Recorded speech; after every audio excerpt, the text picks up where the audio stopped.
bonjour, ici Micheline Bourque, je suis au Symposium PMI Montréal, octobre 2016, et j'ai avec moi deux chevronnés, des gens experts dans la gestion de projet, qui ont déjà d'ailleurs participé à des entrevues avec le Club de lecture à faire. Donc on est contente, heureuse d'avoir avec nous M. Brian Hobbs et Yvon Petit. Puis je vais leur demander de se présenter tout bonnement eux-mêmes. Alors, Brian Hobbs, qui êtes-vous et que faites-vous? Moi, en fait, ça va de la même réponse pour nous deux ou presque. Ah oui! On est tous les deux professeurs à la maîtrise en gestion de projet de l'École des sciences de gestion de l'UQAM. OK. Moi, c'est tout. C'est tout. Yvon, c'est quand même nouveau pour vous. Oui, pour moi, c'est une nouvelle carrière. Hein. Je suis professeur depuis 2010, donc depuis seulement 6 ans. Après une carrière comme gestionnaire de projet. Donc, j'ai travaillé... Parce que quand on s'était rencontrés la dernière fois, vous aviez sorti un livre sur la gestion de... Vous nous aviez recommandé un livre sur la gestion de portefeuille. Oui, que j'avais écrit. Exactement. Qui était en fait ma thèse de doctorat. Donc, j'ai terminé le doctorat en 2011. OK. Et depuis ce temps-là, je suis... Et la dernière fois qu'on avait rencontré M. Hobbs, il nous avait parlé d'un livre, ici vous voyez l'épaisseur du livre, mais qui avait l'air tellement passionnant, qui s'appelle The Psychology and Management of Project Teams.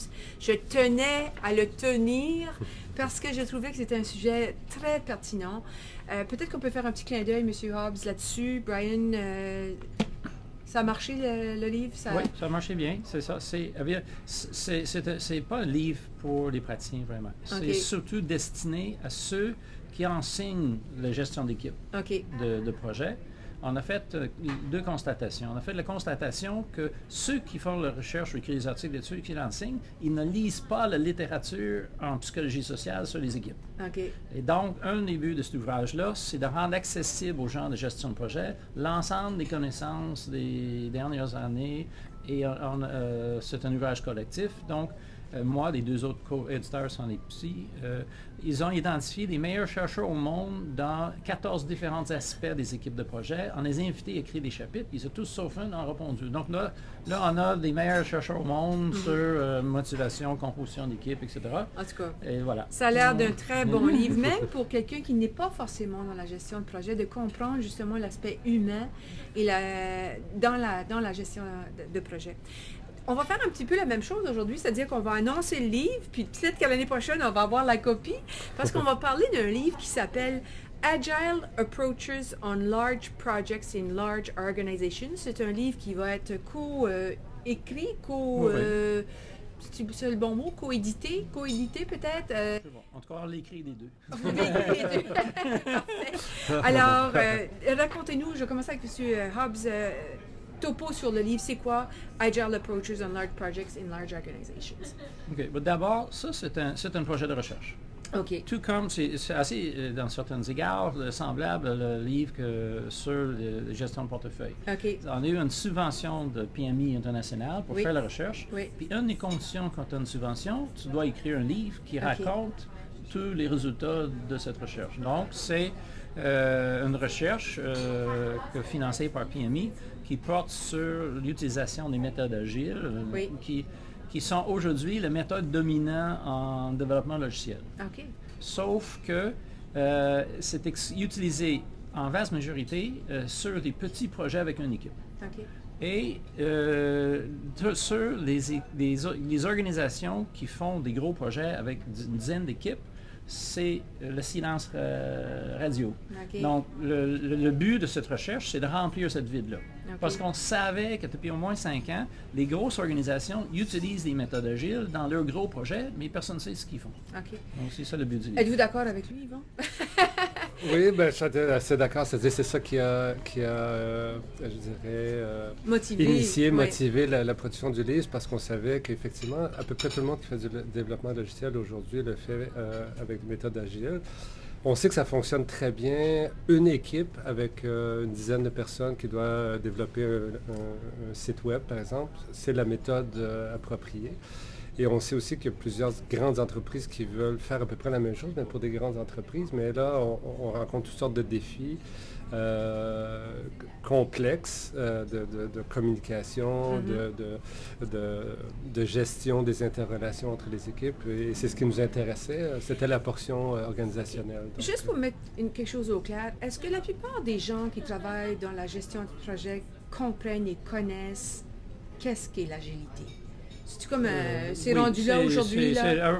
Oui, tout le monde a entendu parler de ça. OK. Il faut dire, pour ceux qui sont en développement logiciel, là, c'est la méthode dominante. OK, parfait. Et si on considère qu'à peu près la moitié du membership de PMI est en TI. OK. Donc déjà, la moitié des membres du TI sont familiers avec ça. Dans cette industrie-là où c'est devenu dominant. Okay, et les autres, c'est un mot à la mode.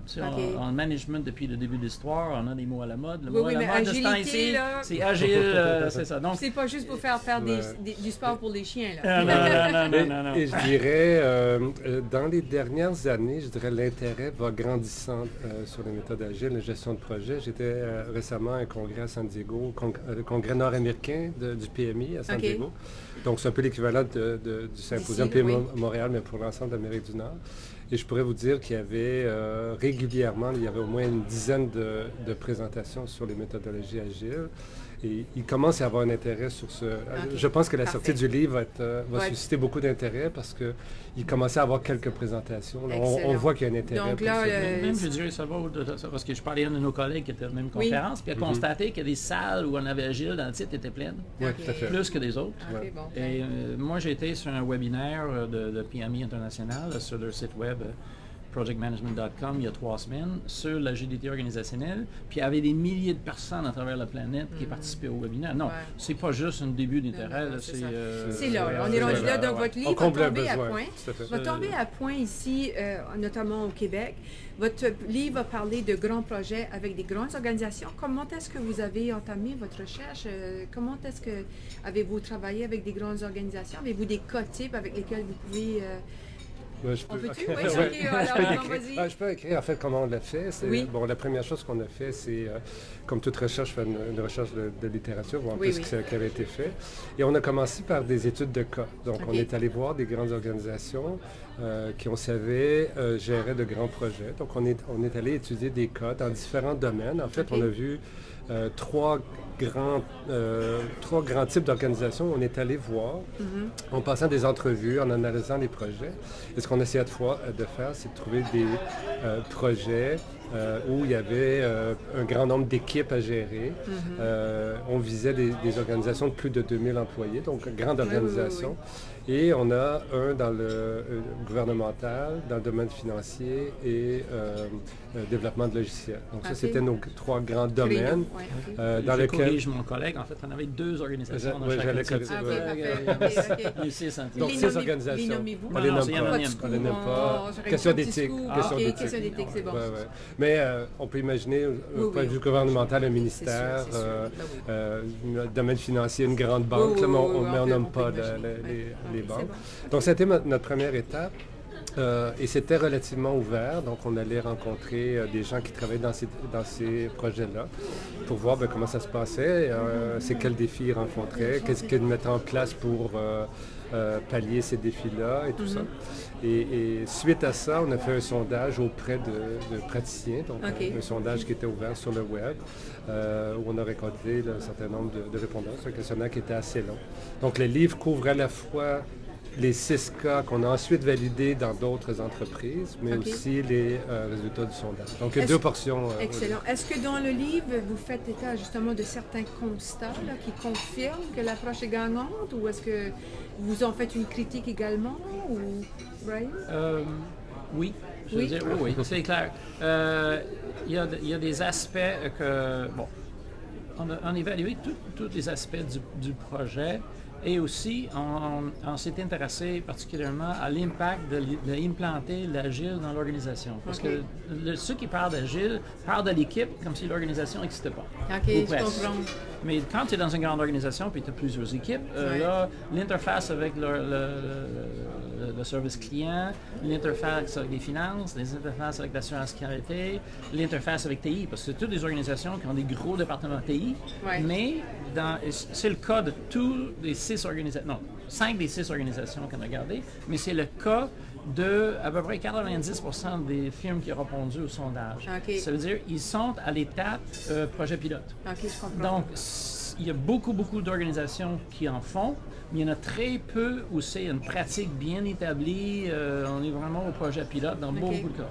On parlait entre 3 et 5 ans que des firmes expérimentent avec l'Agile dans les grosses firmes. Donc, c'est dans les petits projets, là, c'est acquis. Depuis 10 ans, là, mais dans les grands, on est encore à l'étape de l'expérimentation dans la vaste majorité des cas. Donc, là, une partie des choses qu'on a constatées, c'est que les rôles, parce que les méthodes agiles ont une description assez détaillée, précise des différents rôles. Mais il y a des rôles qui n'existent pas dans l'organisation traditionnelle. Je pense particulièrement Product Owner. Ça, il n'y a pas d'équivalent, etc. Et aussi, Scrum Master aussi.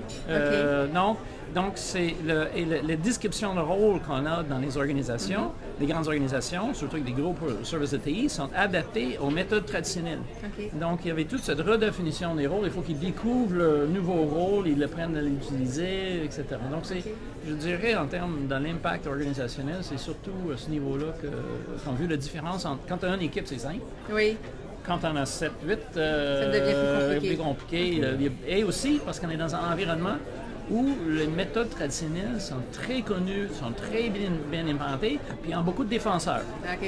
Donc, c'est l'environnement dans lequel la majorité des grosses organisations sont. Moi, je suis meilleure que toi, là. Ce que je fais est plus efficace, va plus vite, etc. Et en fait, si on prend un exemple, pour ceux qui connaissent les méthodologies agiles, dans une méthode traditionnelle, on va essayer de clarifier le besoin et de planifier le projet. On va prendre plusieurs mois, dans certains cas, jusqu'à une année, à bien clarifier le besoin, s'assurer que tout est bien compris. Ensuite, on va lancer le développement.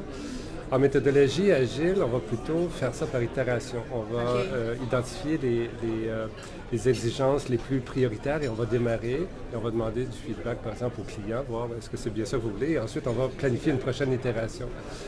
Ça fonctionne bien dans des petits groupes, mais dans des grandes organisations, c'est clair que ça rencontrait une résistance. Là, par exemple, si quelqu'un a un budget et dit « moi, je veux savoir exactement ce que je vais obtenir au bout avec cet argent-là et c'est dans cet délai-là », méthodologie agile ne correspond pas du tout. Là. Donc, il y avait toujours... Est-ce que c'est un constat qui va brasser la cage? Est-ce que ça va avoir un impact, ce constat-là? Je vais mettre ça autrement. La cage, on savait qu'elle était en train de se faire brasser. On vient de prendre une photo de la cage qui se fait brasser. Est-ce que ça va continuer à brasser ou est-ce que ça va aider à trouver une stabilité plus rapidement? Je ne sais pas, mais c'est clair. Dans les grosses organisations, la cage se brasse. Et on a fait la constatation de ça. Qu'est-ce que c'est que je peux vous souhaiter comme impact pour ce livre-là? Avez-vous... on écrit un livre, vous avez passé quelques années sur ce projet-là, sûrement 1 an ou 2, voire même 3. C'est des grands projets financiers, bien sûr, mais ça fait rien, c'est des grosses responsabilités. C'est délicat aussi quand on va dans des grandes organisations, aller susciter la part pour justement qu'on allait faire un petit peu d'espionnage. Qu'est-ce que c'est qu'on pourrait souhaiter comme impact du côté de votre livre? Vous allez publier cette année, c'est en voie d'être imprimé. Qu'est-ce qu'on peut souhaiter? Est-ce que... Je pense, ce que je souhaite, c'est que c'est fait pour les grandes organisations, mais ils sont nombreuses, les grandes organisations. Et c'est pour un problème qui est actuel et qui n'est pas maîtrisé. Donc, on espère que ça va donner un peu de contenu à ce qui est présentement à peu près vide. Ça veut dire qu'on parle de l'agile quand c'est juste une équipe, puis on n'a à peu près rien à dire à ceux qui veulent l'utiliser pour des grands projets des grandes organisations, mais les grandes organisations le font. Donc, ils expérimentent sans autre chose que ce qu'on sait, de ce qu'on devrait faire quand on a une seule équipe. Donc, ça devrait alimenter la réflexion.